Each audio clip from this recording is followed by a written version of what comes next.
There's a few things I've learned in life. Always throw salt over your left shoulder. Keep rosemary by your garden gate. Plant lavender for good luck. And fall in love whenever you can. Hello, and welcome back to Myths and Mischief. In today's video, we'll be discussing the bewitching autumnal classic Practical Magic, in anticipation for the long-awaited sequel to be released on September 18th, 2026. We'll briefly recount the events of the first film, just in case, like us, you require a refresher. Without further ado, let's begin. Practical Magic opens with the tragic tale of Maria Owens, ancestress of the film's central characters, Sally and Gillian Owens. Fearful townsfolk raged around the young woman, eager to witness the hanging of a witch. Abandoned and betrayed by her lover, Maria, now pregnant with his child, narrowly evades a grisly execution, wielding her potent magic to save herself. Heartbroken by her lover's desertion of her and their child, Maria casts upon herself a spell to defend against love. And it is from this warding spell that the Owens' infamous plight originates.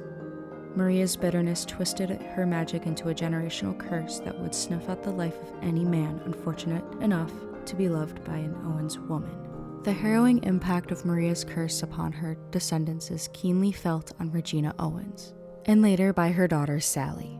Soon after her husband loses his life to the curse, Regina, mother of Sally and Gillian, dies of a broken heart. Both children are taken in by their aunts, Frances and Jet.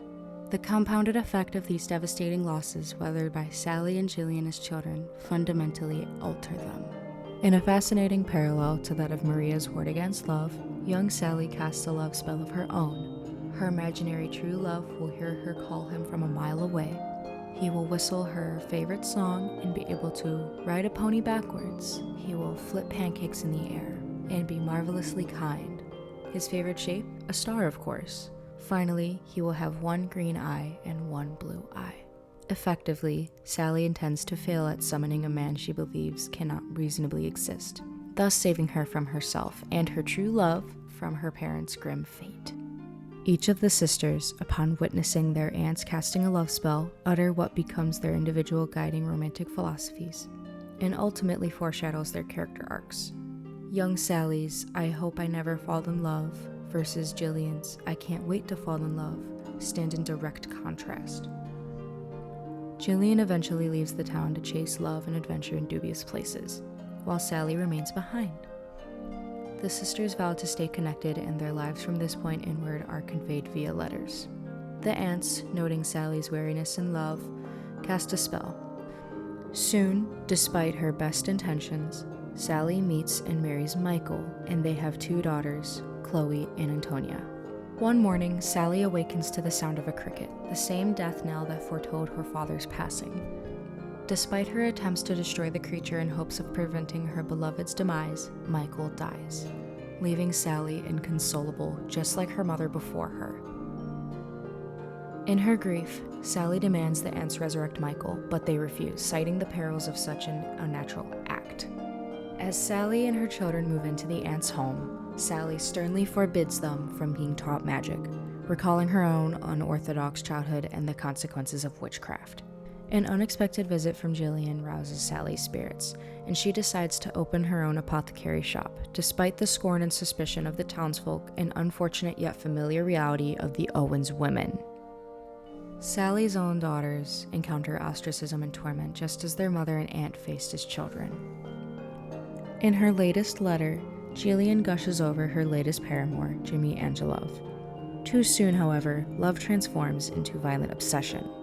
Ever the protector, Sally rushes to rescue Gillian. Their plan of escape is foiled by Angelov, and the sisters are taken hostage in his car. Clever and desperate, they sneak belladonna into Angelov's tequila, merely intending to incapacitate him. Instead, the heavy-handed dose poured kills him.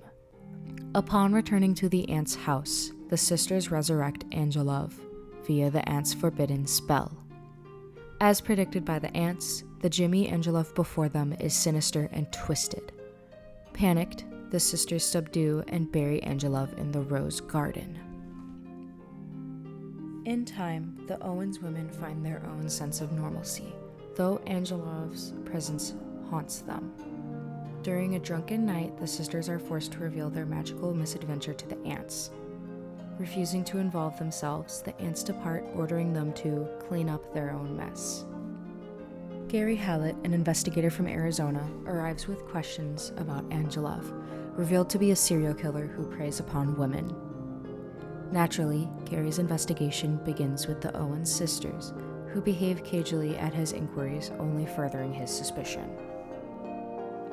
During his investigations into the Owens women, a spark kindles between Sally and Gary.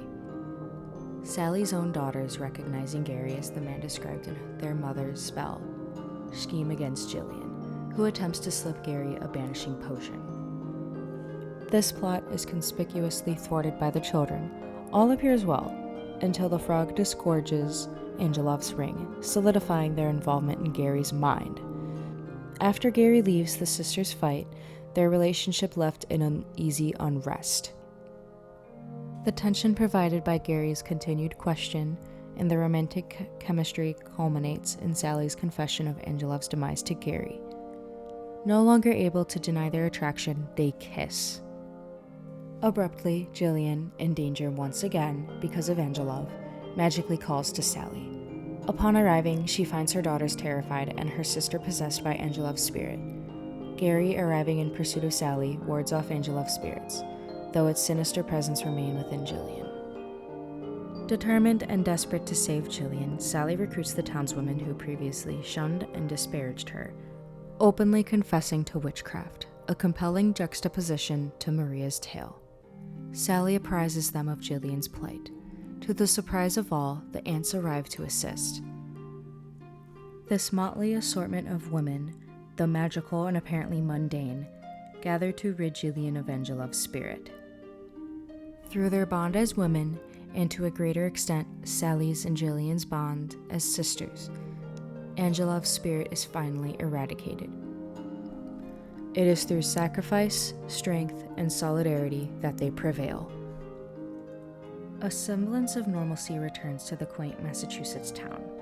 Still, neither Sally nor Gary are able to forget the other. After a time, Gary sends Sally a letter declaring the Owens sisters free of culpability. Angelov's disappearance has been ruled as accidental. Soon after his letter reaches her, Gary himself returns to Sally, and it is implied that the pair intend to remain together. The film ends with the townsfolk finally accepting the Owens women.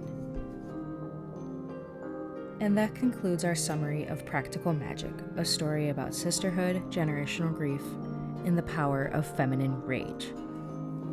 Our Myths and Mischief staff eagerly await the film's sequel, which premieres September 18th, 2026.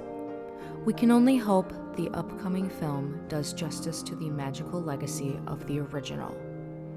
If you enjoyed this exploration of practical magic, like and subscribe. Also, please consider supporting us on Patreon. Your contributions help us brew up magical mischief like this. And don't forget to pay our merch store a visit. Treat yourself to a trinket featuring our adorable mascot, Ravi the Dragon. Until next time, Mischief Makers.